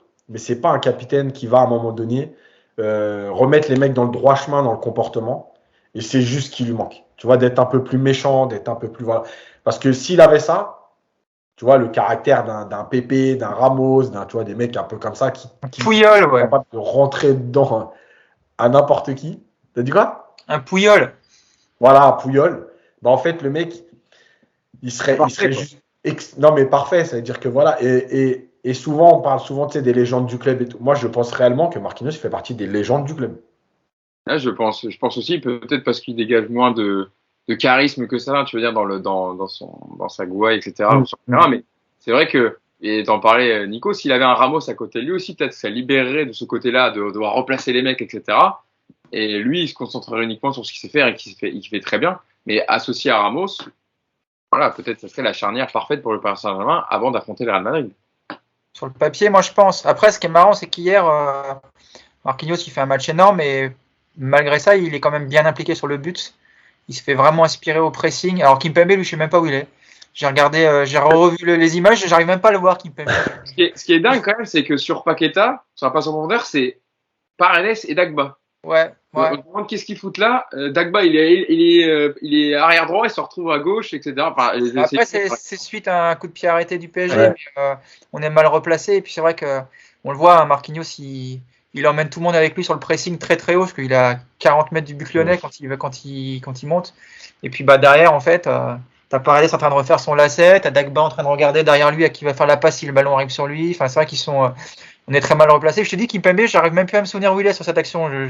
Il est en train de remettre le poteau de corner ou je sais pas. Non, Je mais sais en pas, fait, c'est parce qu'ils sont inspirés. Marquinhos, tu me dis, se fait aspirer par Aouar parce il dézone, il vient en retrait pour venir sur l'action lyonnaise. Et Kimpembe resserre dans l'axe. Et du coup, tu as une grosse densité avec 4-5 Parisiens. Et Guimarães, je trouve, élimine 5 joueurs en une passe. Alors, ce qui est énorme sur ce but, c'est que tu as quand même un Paqueta qui doit faire à peu près 15 secondes au 100 mètres. Bah, il dépose Paredes et Dagba, quoi. Et qui revient du Covid. Et qui revient du Covid. Il a tout l'entraînement dans les pattes. Hein. C'est ça. Donc ouais. Non, sur le but. Mais oui, donc Marquinhos, c'est vrai que sur le but, voilà. Pour le coup, toi, il est vraiment bien impliqué dans le but. Mais à l'arrivée, ça n'empêche pas qu'effectivement, quand tu parles de son match, tu peux dire que ça. Mais c'est vrai, parce qu'il est. Il a surtout un sens du placement. Moi, c'est là où il m'impressionne le plus. Quoi. Il a vraiment un sens du placement. Et là, tu retrouves un peu ce que tu avais avec Thiago Silva, à la grande époque de Thiago Silva. Quoi. C'est que c'est des mecs qui sont toujours où il faut. Tu as l'impression que le ballon, il l'aspire. En fait, le ballon vient sur eux systématiquement. Évidemment, c'est pas du hasard. Et puis en plus de ça, ouais, il est très juste dans toutes les interventions. Donc évidemment qu'il est utile et que on dit souvent qu'on ne sait pas ce que deviendra le PSG sans Mbappé cette saison, mais je pense que le constat est le même avec Marquinhos. Donc ouais, bravo à lui, belle saison en tout cas pour l'instant. La colonne vertébrale du Paris Saint-Germain, on le voit hier, hein, c'est Marquinhos, Verratti, Mbappé. Hein. Ce sont les trois là. Ouais, gardien aussi. Navas, c'était. Navas, oui, non mais Navas, bien sûr. Mais comme il y a une petite concurrence avec Donnarumma cette saison, mais évidemment Navas, je le mets sur les dernières saisons, mais c'est vrai que quand tu as ces trois-là, Verratti, quand il est repositionné en 6, Marquinhos derrière et Mbappé, même s'il touche 2 fois le montant, il marque pas, mais bon, heureusement qu'il est là. C'est les trois patrons Paris Saint-Germain cette saison. Franchement, Marquinhos, c'est peut-être un des seuls joueurs sous l'ère QSI dont je vais jamais mettre en doute son amour pour le maillot et pour le club. Franchement, c'est un des rares. Parce que là, on va pas se mentir, hein, là, au début du projet, la plupart sont venus parce que tu les as surpayés. C'est normal, hein, j'ai pas de problème avec ça. Mais ce que je veux dire par là, c'est que lui, même s'il a voulu partir au bout d'un an parce qu'il avait pas assez de temps de jeu, et Barcelone lui avait fait les yeux doux. Ça l'avait un peu déstabilisé. Et après, tout est rentré dans l'ordre. Mais c'est vrai c'est un joueur extraordinaire. Il est intelligent dans son placement, comme l'a dit Nico, grosse intelligence. Et même sur les 1 contre 1, il se jette très rarement. Il est toujours sur ses jambes. Il fixe toujours l'attaquant. Hier, il a compensé sur les côtés, au milieu, à son poste. Il était devant, il était derrière. Voilà, c'est vrai, ce qui lui manque un peu, comme disait Yacine, c'est ce côté un peu caractériel qui ferait de lui encore un meilleur capitaine. Parce que dans l'attitude, c'est un bon capitaine, Marquinhos. Encore une fois, il y a pas de souci. Après, c'est difficile quand dans le vestiaire, t'as Neymar, t'as Messi, t'as Mbappé, aller gueuler devant ces 3 joueurs-là. J'imagine pour lui que c'est un peu compliqué quand on sait déjà les passes droits qu'a Neymar. Sans doute Messi en aura, on le verra encore jusqu'à la fin de son contrat. Donc à sa place, je suis d'accord. J'aimerais qu'il en fasse un peu plus, mais je sais même pas s'il a les moyens de le faire en fait. Donc, et puis pour te rassurer, Yacine, Marquinhos va être augmenté parce qu'il a accepté une prolongation. Voilà, tout est sur la table et il manque plus que la communication du club. Et de toute façon, c'est la volonté du joueur je pense, de rester à Paris, de faire toute sa carrière à Paris. Donc, je pense qu'on le verra encore très longtemps, l'ami Marquinhos. Et parfois, tu te dis, ce mec-là, malgré la mauvaise gestion parfois du club ou les passes droits dans le vestiaire, c'est un mec qui, voilà, il aime ce club, il veut rester, il veut gagner, il veut emmener ce PSG loin, il veut gagner beaucoup de titres avec le club. Depuis l'histoire de Barcelone, ça date de 2014-2015. Enfin, il a jamais demandé à partir, alors qu'il pourrait, hein, honnêtement, n'importe quel club, si le PSG le met en vente, les mecs mettent les millions et le prennent. Hein. Il pourrait se dire, vas-y, je vais aller voir ailleurs, j'ai envie vraiment de jouer dans un vrai collectif, etc. C'est pas le cas, donc on a de la chance de l'avoir parce qu'ils n'ont pas tous le même état d'esprit, malheureusement, dans ce club.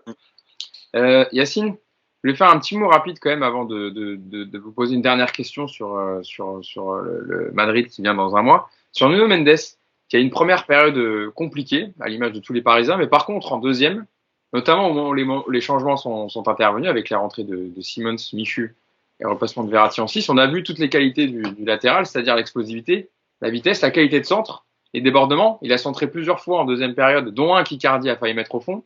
Et d'ailleurs, Edouard Michu, qui était dans sa zone, hein, quand il est rentré, il était plutôt relayeur gauche, il a bien combiné avec lui. Il a enfin été servi. Il faut que ce soit un gamin de 18 ans qui lui fasse ces passes-là. Mais moi, je trouve qu'il a fait une bonne deuxième période parce qu'il a été un peu au fond du saut sur certains matchs. Mendes, notamment défensivement, il a des difficultés. Et hier, on a vu toutes ses qualités offensives et sa qualité de centre qui a fait du bien aussi. Donc, on est le 15 janvier, 10 janvier, je sais pas. On est en train de découvrir que Nuno Mendes est mieux haut et il est mieux quand on lui met le ballon lancé et qu'il peut prendre de la vitesse. Voilà, ça fait juste 6 mois qu'il est là, mais il y a mieux vaut tard que jamais. Hein. Tu sais, moi, il n'y a pas de problème. Ça fait juste 1 an et demi qu'il était au Sporting, qu'il joue dans un 3-5-2 et que ses qualités, c'est celle-là. Mais tu as le droit d'essayer de vouloir en faire un défenseur de 4-4-2 qui joue bas, qui tape des courses de 70 mètres pour aller proposer une solution et qu'on ne lui donne pas le ballon. Et que quand on lui donne le ballon, on lui donne le ballon dans les pieds parce qu'on ne sait plus quoi en faire. C'est possible, hein, moi, je sais, le foot, c'est très bizarre. Mais évidemment qu'hier, il a joué sur ses qualités 30 minutes. Mais franchement, son centre, le deuxième centre, là, quand il pousse, il accélère et il met fort intérieur. Il est exceptionnel. Hein. Ah oui, non mais. Et même où il rentre dans la surface, là, il crochait 3 joueurs, explosivité, ce que je disais tout à l'heure. Ça fait coup franc, même limite penalty. On a vu toutes ces qualités là. Hein. Ouais, donc en fait, on a donc des joueurs mieux plus haut. Bon, comme si je le disais, moi je n'ai pas mes diplômes, mais je ne le disais pas. On a des joueurs qui sont mieux quand il y a du mouvement. On a des joueurs qui sont mieux quand on ne leur donne pas le ballon dans les pieds arrêtés, mais quand on crée quelque chose et qu'on les lance. Mais ça fait 4 mois qu'on joue à le football inverse. Ok, bah continue. De toute façon, comme l'a dit Mousse, il lui reste 5 mois. Il avait demandé du temps. Bon, il va dire qu'il n'avait pas eu assez de temps. Quand il partira au mois de mai, il dira ouais, mais ça fait que 18 mois. Pour construire un truc, il faut entre 8 et 12 ans. Voilà, on va arrêter les conneries. Franchement, il comprend rien au foot, Pochettino, je vous le dis, moi. Je pense qu'il comprend. Soit il comprend rien, soit il se fout vraiment de la gueule du club. Parce que Mousse, il a dit un truc tout à l'heure qui m'a choqué. Qui m'a choqué. On se comprend, je suis plus choqué par le football. Pas que c'était moi qui t'avais choqué, c'est pour ça. Il met pas Ramos pour bien montrer que c'est pas son choix. Donc ce club, on en est là, quoi. Ça veut dire que toi, tu travailles pour une boîte, le mec, il vient, il te dit, ouais, tu peux me faire une présentation là-dessus. Ouais, non, ça c'est pas mon truc, ça m'intéresse pas. Donc, c'est comme ça qu'on réagit dans ce club maintenant. Non, mais Yacine, d'euros par an, on dit, je mets pas un joueur parce que c'est pas mon choix. Ramos, par Ramos, je m'en fous, je le mets pas. Et la dernière chose que je termine là-dessus, sur Ramos, c'est que quand il devra jouer contre le Real, on l'aura jamais vu dans un grand match. S'il doit jouer. Et après, on va nous dire, mais oui, il n'était pas prêt. Tu vois? Bon, bref.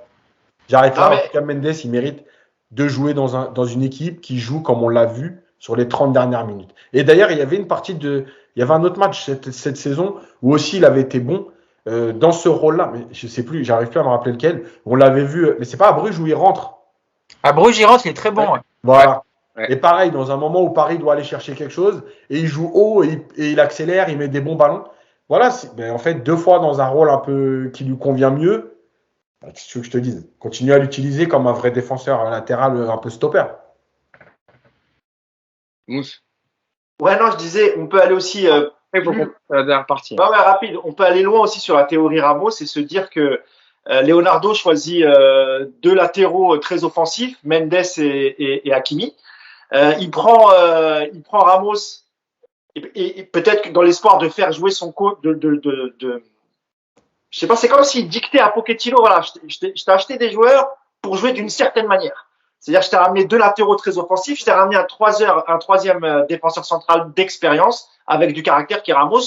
En gros, il lui dit pas joue en 3-5-2 ou en 3-4-3 comme vous voulez, mais il lui donne les joueurs qui sont adaptés à ce système. Et t'as l'impression que Pochettino, un peu comme Tuchel, pour être en défiance face à Leonardo, il dit ah ouais, donc en gros tu me mets des joueurs pour jouer. Mais non, je vais pas jouer comme ça. Je vais jouer comme j'ai l'habitude de faire et je les utiliserai à ma façon pour garder un peu, tu vois, si tu veux le gouvernail du sportif. Alors c'est une théorie, hein, c'est pas, je dis pas que c'est vrai, mais c'est vrai que c'est quand même bizarre quand tu as des joueurs t'as recruté des joueurs pour jouer dans un certain système, qui performent dans un certain système, et t'entêter encore à jouer dans un système où tu sais que tu vas pas exploiter leur véritable qualité. Donc c'est une théorie que j'aime, mais elle est peut-être pas si fumante que ça. Bon, dernière partie de notre podcast, même si on va en reparler dans les prochains podcasts, mais Nico, calendrier du Paris Saint-Germain, je vous le donne.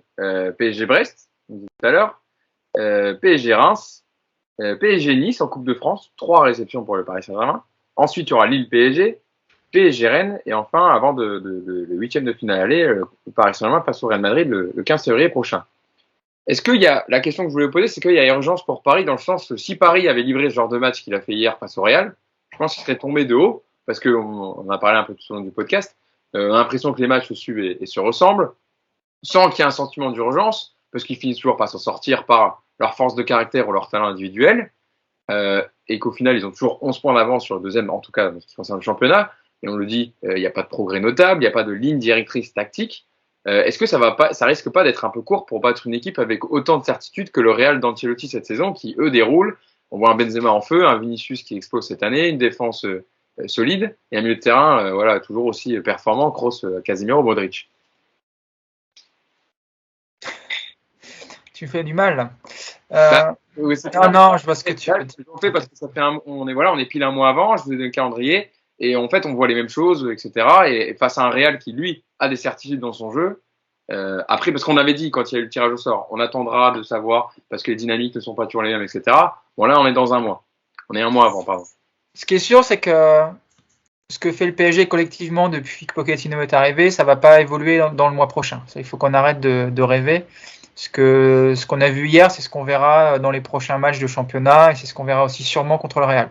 Après, c'est une équipe qui est capable de battre n'importe qui malgré tout parce que tu as des individualités hors normes, et parce que sur un match de Ligue des Champions, tu sais qu'ils vont forcément se comporter différemment. Moi, mon motif d'espoir sur le match du Real, c'est qu'on va peut-être avoir un match, alors, pas tout à fait sur le même format parce que c'est moins fort collectivement, mais ça va ressembler à City. C'est-à-dire que j'espère que le Real va prendre le ballon, que le PSG va jouer bloc bas et qu'on va faire de la transition. Sachant que le Real, c'est pas City, c'est pas la même capacité de garder le ballon, c'est quand même beaucoup moins fort collectivement. Et on avait vu qu'à City, en étant bouffé de A à Z avec 3 mecs qui défendaient pas, on avait eu à l'arrivée, on n'est pas passé loin de la victoire. Parce que je vous rappelle que Neymar a une balle de 2-1 monstrueuse à un quart d'heure de la fin.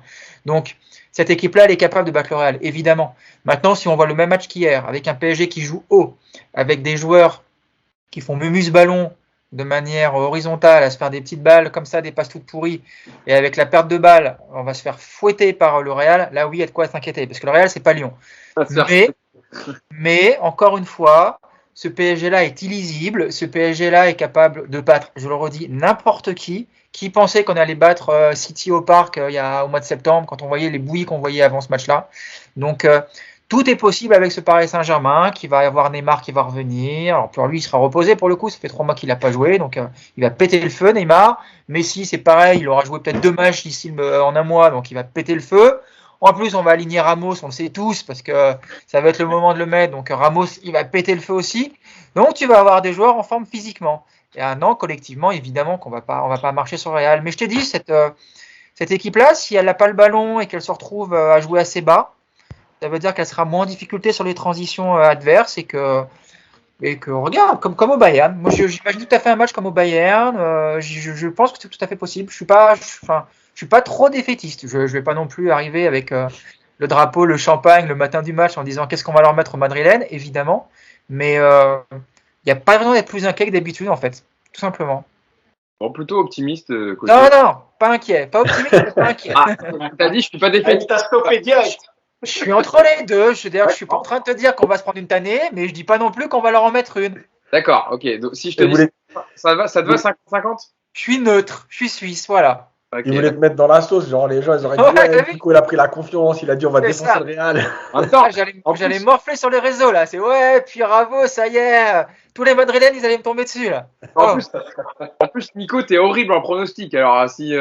En plus. Merci Hugo, c'est gentil. Non mais c'est pour ça. Alors 50-50 au moins tu te. Comme ça je me mouille pas, parfait. Voilà. On va peut-être gagner, on va peut-être perdre. Bon Mousse, t'es comment toi alors? Mais le problème, c'est qu'en Ligue des Champions, le PSG, il n'y a aucune cohérence en fait. Ils peuvent battre n'importe qui, ils peuvent se faire battre par n'importe qui. Donc là-dessus, je suis d'accord avec Nico. Je suis pas inquiet parce qu'on sait que là, en Ligue des Champions, ils prennent pas le match de la même manière. Et là, en plus, c'est un huitième de finale, donc match à élimination directe. Et du coup, voilà, c'est pas au petit bonheur la chance. Tu pourras pas te rattraper avec un autre match. T'es plus en phase de groupe. Donc moi, je suis en général. Voilà, plus le match aller est au Parc. Moi, je pense que Paris peut faire un résultat au Parc. J'en suis même convaincu. Alors, le Real a fait un très bon match face à Valence ce week-end. Ils ont gagné 3-0, mais il me semble que le match précédent, ils l'avaient perdu contre une petite équipe. Je sais plus c'était laquelle.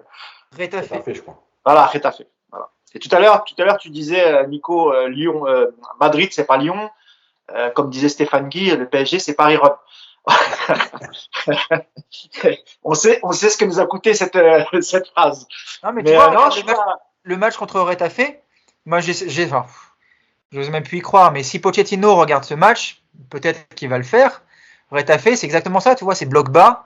Le Real, ils sont pas à l'aise contre des blocs bas, comme plein d'équipes, en fait. Encore une fois, c'est pas City, hein, c'est pas la même force collective, c'est pas le même style. Donc, le Real face à un bloc bas, ils vont être comme les autres, ils vont galérer à créer du jeu, à avoir des occasions. Et puis le PSG, on l'a vu, c'est une équipe de contre. Donc si on avait la bonne idée enfin de jouer comme ça contre le Real, je pense que tout est possible vraiment. En fait, je pense comme Nico, je pense que peut-être avec une équipe qui jouait différemment, un Bayern ou un City, ce genre de choses, j'aurais peut-être été un peu plus inquiet. Face au Real, honnêtement, je suis pas inquiet parce qu'encore une fois, il y a deux visages. Il y a le visage du PSG en Ligue 1 et celui en Ligue des Champions. Et on sait qu'en Ligue des Champions, ils sont capables quand même de se transcender, de se faire un peu plus mal qu'à l'habitude. On va récupérer des joueurs d'ici là, notamment ceux qui participent à la Coupe d'Afrique des Nations, en espérant qu'il n'y ait pas d'autres cas de Covid juste avant la rencontre. De toute façon, c'est possible aussi qu'il y en ait du côté de Madrid. Donc, il pourrait aussi y avoir des absents du côté de Madrid. Je suis pas inquiet parce que c'est le Real. Peut-être face à Liverpool, face à ce genre d'équipe, j'aurais peut-être été un peu plus inquiet. Là, honnêtement, je dis pas que je suis comme Nico, je dis pas que je suis super optimiste et qu'on va leur marcher dessus, mais je pense que ça correspond plus au PSG. Je pense que le PSG peut faire un bon résultat déjà au Parc, et je pense que s'ils sont malins à Madrid, ils peuvent, en fonction du score, en fonction de s'il y a victoire ou pas au Parc, je pense aussi qu'ils sont capables de les embêter à Madrid. Donc voilà, je suis plus inquiet dans le style de jeu, évidemment, où je suis peu optimiste sur l'évolution du jeu jusqu'à la fin de saison. Mais encore une fois, la Ligue des Champions, c'est à part, et Paris nous a prouvé à plusieurs reprises qu'ils étaient capables de battre tous les grands clubs européens. Yacine, je te laisse le mot de la fin pour le podcast. Est-ce que aussi ça peut aider le PSG qui joue à domicile à l'aller, qui reçoivent à l'aller? Bon, je sais pas, parce que maintenant il n'y a plus des buts à l'extérieur et tout, donc de toute façon il y a déjà un calcul en moins. Oui, puis s'il y a encore la jauge à 5000, en plus, ouais. Par contre, si tu gagnes, Yacine, psychologiquement pour les Madrilènes, vu qu'il n'y a plus de but à l'extérieur, etc., si Paris gagne à l'aller, ça peut être très intéressant quand même. C'était un peu Oui. Après, je sais pas. Après, moi, il y a plein de choses. C'est que, alors, tu l'as dit, les transitions du Real, elles peuvent faire très mal, surtout quand on voit comment Paris défend ou contre-presse ou ne contre-presse pas plutôt. Oui, ça peut faire très très mal parce qu'en plus, franchement, Vinicius, il a vraiment passé un cap et il peut faire vraiment très très très très mal. Maintenant, le truc, c'est que l'illisibilité du PSG, c'est un point faible parce que tu sais jamais où tu vas, mais ça peut finalement devenir un point fort parce que si le Real jouait Liverpool ou City, Tu connais les points forts, tu connais les points faibles, tu connais ce qu'ils vont mettre en place. Et en fait, tu peux t'adapter. Tu vois, Nico parlait tout à l'heure de qui va prendre possession du ballon. Contre City, tu sais qu'il y a 99% de chances que tu n'aies pas possession. Donc, de toute façon, tu vas préparer un truc où tu vas te mettre en condition de ne pas avoir le ballon. Le PSG, tu ne sais jamais. C'est-à-dire que pendant 10 minutes, ils peuvent te confisquer le ballon. Ils peuvent se mettre en bloc bas et te mettre des contres. Donc, tu ne le sais pas. Et en fait, préparer un match comme ça, c'est très compliqué. Là où je suis pas d'accord avec, enfin, où j'ai une nuance avec Nico, c'est que moi, je pense qu'Ancelotti est capable de demander à son équipe dans quelle configuration le PSG est le plus en difficulté. Je pense qu'aujourd'hui, c'est malgré tout en possession. Donc, je pense qu'Ancelotti, c'est typiquement l'entraîneur qui est capable de dire à son équipe, je m'en fous de ce qu'on va faire, laissez-leur leur ballon parce que c'est là qu'ils sont en galère. Ancelotti, c'est quand même l'entraîneur très pragmatique est capable de changer de vision du jeu par rapport à un match. On l'a vu avec le PSG à Barcelone. Voilà, il est capable de dire on prend la possession, on fait du contre, même s'il est quand même plus à l'aise dans un jeu de contre. La dernière chose, c'est la clé, parce qu'on n'en a pas parlé malheureusement, parce qu'on n'a pas eu le temps, mais c'est parce que je voulais revenir sur Mbappé, mais est-ce qu'il y a des joueurs qui vont décider d'être les stars de ce match-là? Ou est-ce qu'ils vont décider de jouer ensemble et de se qualifier ensemble et de respecter le jeu? Parce que, un petit mot vite fait sur Mbappé hier, son match, il est scandaleux. Voilà, il est scandaleux. Maintenant, comme d'habitude, et c'est là que moi, je déteste les stats. S'il marque hier et que c'est lui qui égalise, tu es au courant qu'on prend la moitié des réseaux sociaux pour nous dire, eh voilà, encore, il vous a sauvé, et c'est lui, et machin. Sauf qu'en fait, le contenu du match, il ne change rien. Son contenu, il ne change pas. Il aurait juste marqué. Mais hier, il fait des choix qui sont insupportables. Il joue tout seul. C'est en gros, de toute façon, ça passera par moi. Donc, je vais faire la différence. Voilà. Bah, moi, ce qui me fait peur sur le match du Real, c'est est-ce qu'il y a des joueurs qui vont décider à se dire la qualif, c'est moi qui vais l'amener. Voilà. Moi, je continue de penser que quand tu respectes le jeu, tu as plus de chances de marquer, etc. Voilà, tout ça mélangé, je pense que c'est le match le plus indécis de tous les huitièmes de finale. C'est le match le plus indécis. Voilà, il n'y a personne qui peut te dire le Real va éclater le PSG ou le PSG va éclater le Real. Vraiment, c'est pas ce qui. Et même du match aller au match retour, il peut se passer tout et l'inverse. Donc voilà, maintenant ce qui est sûr, c'est que j'attends rien du mois de janvier. Enfin, je me dis pas l'équipe va être prête d'un coup. Vous inquiétez pas, tout est prévu pour le 15 février.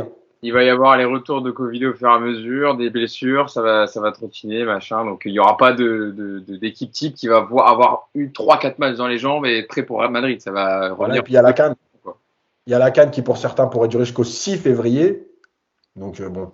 Puis t'as le voyage, t'as les Sud-Américains qui repartent à la fin du mois aussi. Hein. Ouais, 30 janvier, 28 janvier, 2 février, ils ont 2 matchs de Coupe du Monde. Ouais, apparemment, Scaloni va laisser Lionel Messi à disposition du PSG pour qu'il puisse se reposer et s'entraîner. Le sélectionneur. Il lui a proposé, c'est Messi qui décidera. Tu as raison, mais c'est pas imposé. Et juste sur le Mbappé, je suis pas tout à fait d'accord avec Yacine quand il dit qu'il a été scandaleux. Il y a des matchs, je suis d'accord, il a vraiment été scandaleux.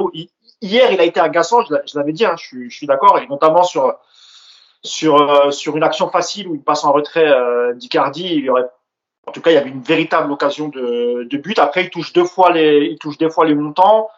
Faut dire qu'hier, ceux qui l'accompagnaient dans l'attaque, c'était pas ouf non plus. Icardi, complètement inexistant. Tu l'as dit, Yacine, Wijnaldum à droite. Bon, ça n'a absolument rien donné. Je pense que s'il y avait eu peut-être Messi ou Neymar sur le terrain, je pense qu'il aurait été plus altruiste.